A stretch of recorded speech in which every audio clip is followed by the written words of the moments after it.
আকাশবাণী আগরতলা, স্থানীয় সংবাদ পড়ছি নবনীতা বণিক। কেন্দ্রীয় অর্থমন্ত্রী নির্মলা সীতারামন আজ সকাল 11টায় লোকসভায় কেন্দ্রীয় বাজেট 2024-25 পেশ করবেন। এটি হবে বিজেপি নেতৃত্বাধীন এনডিএ সরকারের তৃতীয় মেয়াদের প্রথম বাজেট। 2019 সালে অর্থমন্ত্রী হিসেবে দায়িত্বভার গ্রহণের পর থেকে এই বাজেট হল নির্মলা সীতারামনের একটানা পেশ করা সপ্তম বাজেট। এর আগে গতকাল সংসদের বাজেট অধিবেশনের প্রথম দিনে লোকসভায় 2023-24 অর্থনৈতিক সমীক্ষা পেশ করেন কেন্দ্রীয় অর্থমন্ত্রী নির্মলা সীতারামন। 2023-24 অর্থনৈতিক সমীক্ষায় মোট আভ্যন্তরীণ উৎপাদন জিডিপির প্রকৃত বৃদ্ধির হার চলতি আর্থিক বছরে 6.5% থেকে 7% হবে বলে ইঙ্গিত দেওয়া হয়েছে।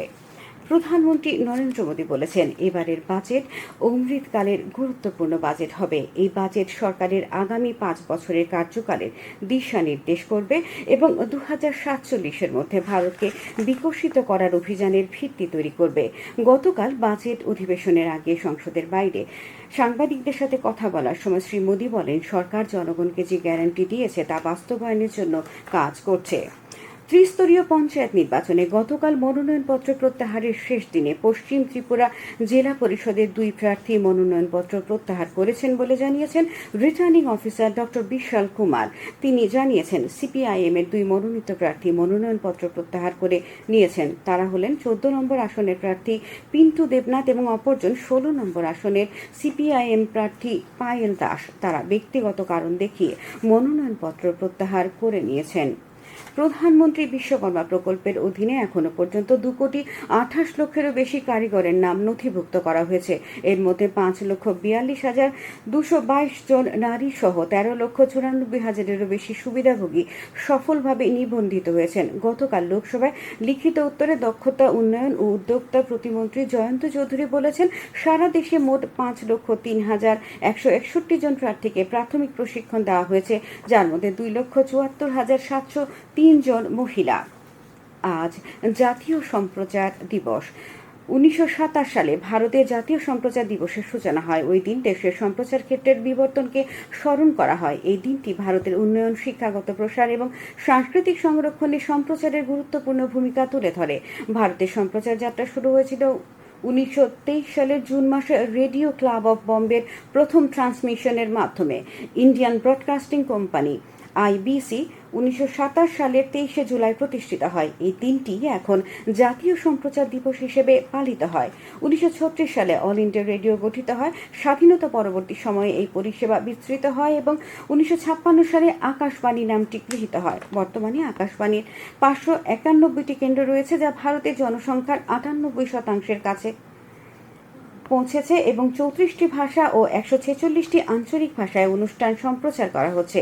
আকাশবাণীর বহিঃপরিষেবা বিভাগ 100টিরও বেশি দেশে সম্প্রচারের মাধ্যমে বিশ্বব্যাপী ভারতের কণ্ঠকে তুলে ধরে এবং প্রবাসীদের সঙ্গে সংযোগ স্থাপন করে। গতকাল সন্ধ্যায় রাজভবনে রাজ্যপাল ইন্দ্রসেনা রেড্ডি নাল্লুর সঙ্গে বাংলাদেশে পাঠরত ভারতের বিভিন্ন রাজ্যের ছাত্রছাত্রীরা সৌজন্য সাক্ষাতে মিলিত হন। তারা সম্প্রতি বাংলাদেশ থেকে রাজ্যে এসেছেন। সাক্ষাৎকারের সময় ছাত্রছাত্রীরা রাজ্যপালের কাছে বাংলাদেশে পঠন পাঠন ও তাদের ফিরে আসার বিষয়ে বিস্তারিত তুলে ধরেন। রাজ্যপাল তাদের কথা ভারত সরকারের কাছে তুলে ধরবেন বলে আশ্বাস দিয়েছেন। সিপিআইএম রাজ্য সম্পাদক জিতেন্দ্র চৌধুরী গতকাল এক সাংবাদিক সম্মেলনে অভিযোগ করেন, সম্প্রতি অনভিপ্রেত ঘটনার পরিপ্রেক্ষিতে ক্ষতিগ্রস্তদের সাথে কথা বলার জন্য সিপিআইএম-এর এক প্রতিনিধি দল গতকাল গন্ডাছড়া যেতে চেয়েছিল, কিন্তু পুলিশ তাদের সেখানে যেতে অনুমতি দেয়নি বলে শ্রী চৌধুরী অভিযোগ করেন। বিধায়ক সুদীপ রায় বর্মনকেও গন্ডাছড়া যাবার পথে পুলিশ বাধা দিয়েছে বলে শ্রী চৌধুরী উল্লেখ করেন। সিপিআইএম পুলিশের এই বাধা দানের ঘটনার সমালোচনা করে নিন্দা জানিয়েছে। কেন্দ্রীয় স্বরাষ্ট্র মন্ত্রীর ওএসডি পবন যাদব গতকাল করবুক ব্লকের শিলাছড়ি ব্রু শরণার্থী শিবির পরিদর্শন করেন।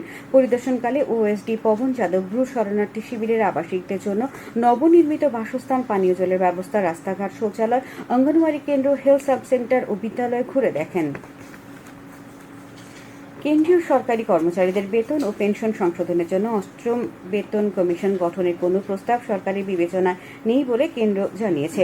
লোকসভায় এক লিখিত উত্তরে অর্থ প্রতিমন্ত্রী পঙ্কজ চৌধুরী জানিয়েছেন, 2024-এর জুন মাসে অষ্টম কেন্দ্রীয় কমিশন গঠনের জন্য 2টি আবেদন জমা করেছে, তবে এই সংক্রান্ত কোনো প্রস্তাব সরকারের বিবেচনায় নেই।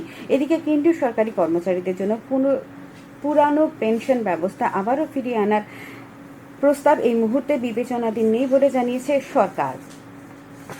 আবহাওয়ার খবর। আজ দুপুর পর্যন্ত আবহাওয়ার পূর্বাভাসে জানানো হয়েছে আকাশ সাধারণত মেঘাচ্ছন্ন থাকবে, 2-1 জায়গায় বজ্রবিদ্যুৎ সহ হালকা থেকে মাঝারি পর্যায়ে বৃষ্টিপাতের সম্ভাবনা রয়েছে। আজ দিনের তাপমাত্রা সর্বোচ্চ 32 ডিগ্রি সেলসিয়াস এবং সর্বনিম্ন 27 ডিগ্রি সেলসিয়াসের কাছাকাছি থাকবে। আজ ভোরে তাপমাত্রা ছিল সর্বনিম্ন 26.2 ডিগ্রি সেলসিয়াস। আগামী 24 ঘন্টায় রাজ্যের সব জেলায় বিক্ষিপ্তভাবে বৃষ্টিপাতের সম্ভাবনার কথা জানিয়েছে আবহাওয়া দপ্তর। স্থানীয় সংবাদ এখনকার মতো এখানেই শেষ হলো।